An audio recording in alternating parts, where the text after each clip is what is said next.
Redmi mengumumkan smartphone terbarunya Redmi K50i sudah resmi dirilis di Pridavan. Poster promosi yang beredar mengungkap ponsel tersebut hadir dalam warna biru dengan 3 kamera di bagian belakang.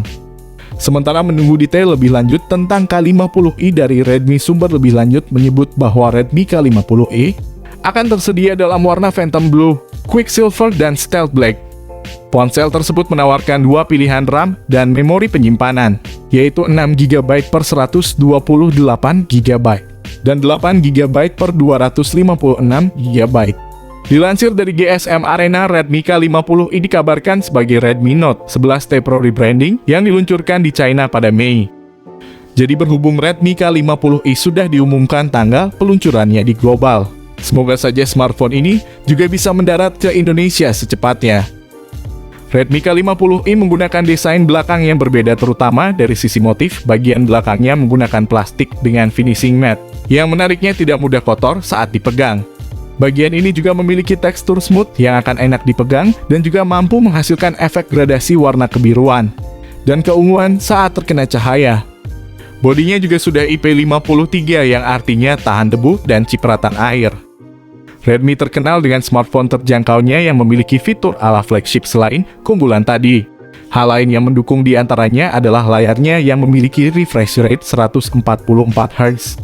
Refresh rate ini menjadikan pergerakan animasi jadi lebih halus dan cocok digunakan saat bermain game. Namun karena menggunakan konsumsi daya lebih besar, jika kalian ingin lebih menghemat, tersedia pilihan untuk berpindah ke refresh rate 60Hz. Pelindungan juga telah disematkan dengan hadirnya Corning Gorilla Glass 5 yang jadi salah satu pelindung layar terkuat pada smartphone. Ukurannya layarnya pun besar, yaitu 6,6 inci dengan resolusi 2400 x 1080 pixel dan menggunakan panel LTPS IPS. Sementara touch sampling rate-nya sebesar 240Hz. Selain 5G, Redmi K50i jadi smartphone yang menawarkan performa kencang yang dipersiapkan bagi pengguna yang hobi bermain game. Hal ini terlihat pada penggunaan SoC MediaTek Dimensity 8100 yang masuk dalam kategori flagship. Sementara Redmi K50i sendiri merupakan smartphone yang menyasar kelas menengah. Jika dibandingkan dengan Poco X3 GT, justru HP Redmi K50i sangat mengalami peningkatan yang signifikan daripada Poco X3 GT di Indonesia. Di antaranya seperti penggunaan chipset dari MediaTek, yakni series MediaTek Dimensity 8100 dengan fabrikasi 5 nanometer. Bahkan chipset ini lebih tinggi dari Snapdragon 870. Jika Redmi K50i sudah memakai chipset Dimensity 8100, itu artinya akan ada peningkatan signifikan dari pendahulunya yang pakai Dimensity 1100 aja. Tapi berbicara soal Dimensity 8100, kami pribadi sudah cukup puas dengan chipset ini. Bersyukur Xiaomi tidak melakukan downgrade pada Redmi K50i series ini. Which is literally chipset Dimensity 8100 mampu mengalahkan Dimensity 1100 dan Snapdragon 870 yang dipakai di smartphone Redmi K50i dan Poco F4 di Indonesia. Hanya saja Dimensity 8100 kabarnya cuma kalah dengan chipset terbaru dari Qualcomm, yakni Snapdragon 888. Jika masuk pasar Indonesia dengan chipset Dimensity 8100, kami bisa menjamin HP ini bakal laku keras di pasaran Indonesia, apalagi di harganya cuma 3 jutaan. Untuk urusan performa Redmi K50i memang kencang yang dibuktikan dengan skor uji yang tinggi. Antutu dari smartphone ini tembus sampai 800 ribuan. Di antaranya PUBG Mobile maupun Genshin Impact dengan pengaturan grafis paling tinggi. Selain performa saat dimainkan sampai 30 menit, smartphone ini tidak terasa panas karena ada pendingin liquid cooling 2.0. Adapun untuk kapasitas memori utamanya adalah 6 dan 8 GB. Dan kapasitas media simpan internalnya adalah 128 dan 256 GB.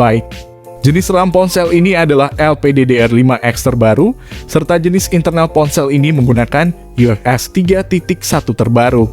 Meski di atas kertas spesifikasi ini, sudah kencang Redmi menambahkan fitur memory extension sebesar 3 GB yang diambil dari media simpan internal. Hal itu dilakukan agar performa makin mulus terutama saat multitasking. Smartphone ini menggunakan sistem operasi Android 12 yang dilapisi dengan tampilan antarmuka MIUI 13 ciri khas Xiaomi. Pada sektor kamera terdapat 3 kamera belakang yang terdiri dari kamera utama 64 MP ISO selfie GW1, kamera makro 2 MP, dan kamera ultrawide 8 megapiksel. Bagian depannya disematkan kamera swafoto dengan resolusi 16 megapiksel. Untuk perekaman video ini sudah mencapai 4K pada 30 fps. Patut kalian beli di harga yang 3 jutaan, kalian sudah dapat perekaman video sampai 4K. Kemudian untuk mendukung aktivitas lain, ada juga beberapa fitur koneksi jarak dekat, seperti Bluetooth 5.3, dual speaker stereo, koneksi NFC, infrared blaster, vapor cooling chamber, USB Type-C, dan USB on the go. Menariknya nih guys, smartphone ini masih memakai lubang audio 3,5 mm sebagai lubang kabel headset. Tidak ketinggalan pula ada IP53 rating, tahan air dan debu sehingga kalian bisa basah-basahan dengan smartphone ini. Sementara untuk urusan daya tahan baterai, Redmi K50i yang punya kapasitas baterai besar 5080 mAh. Redmi telah menyertakan adaptor 67 watt yang mendukung fitur fast charging. Hasilnya waktu yang dicapai adalah sekitar 45 menit saja. Hasil tersebut mendekati klaim Redmi yang menyebutkan bahwa baterai bisa terisi penuh dalam waktu 42 menit. Jelas terbilang ngegas untuk mengisi penuh baterai berkapasitas besar. Masuk kepada sesi paling akhir dari pembahasan kali ini, kita akan mengulas terkait soal informasi harga Redmi K50i terbaru. Menyinggung harga Redmi K50i terbaru, sudah barang tentu menjadi topik yang membuat banyak orang penasaran. Menilik dari speknya, tampaknya memang smartphone ini dirancang untuk menyasar kelas menengah. Jika benar-benar dipastikan masuk pasar tanah air, maka harga Redmi K50i akan sedikit berbeda dari harga yang di India. Sayangnya belum ada tanda-tanda ponsel akan dirilis ke Indonesia. Jika benar nanti masuk pasar Indonesia, harganya bisa berubah sewaktu-waktu. Redmi K50i jadi pilihan menarik pada rentang harga 3-4 jutaan. Performa tangguhnya bisa diandalkan untuk menjalankan beberapa aplikasi atau game kelas berat. Urusan multitasking juga tidak masalah karena hadir dengan RAM 8GB plus 256GB, serta chipset terbaik kelas menengah MediaTek Dimensity 8100 setara Snapdragon 888. Jujur aja kami sangat menyukai desain dari smartphone ini. Walaupun desain seperti Realme, tapi jeroan HP ini tidak boleh dianggap remeh. Andai ponsel ini datang ke Indonesia, kami pastikan yang membeli Poco F4 menyesal berat. Tapi sampai sekarang belum ada kejelasan ponsel datang ke Indonesia atau tidak. Oke, itu dia tadi pembahasan dari kami mengenai HP Redmi terbaru yakni Redmi K50i. Semoga saja ponsel ini dapat tiba secepatnya di Indonesia. Jika ada pertanyaan tentang seputar HP ini, kalian bisa komen di kolom komentar ini. Kami usahakan membalas semua komentar dari kalian. Di sini kami pamit, sampai berjumpa kembali di lain kesempatan.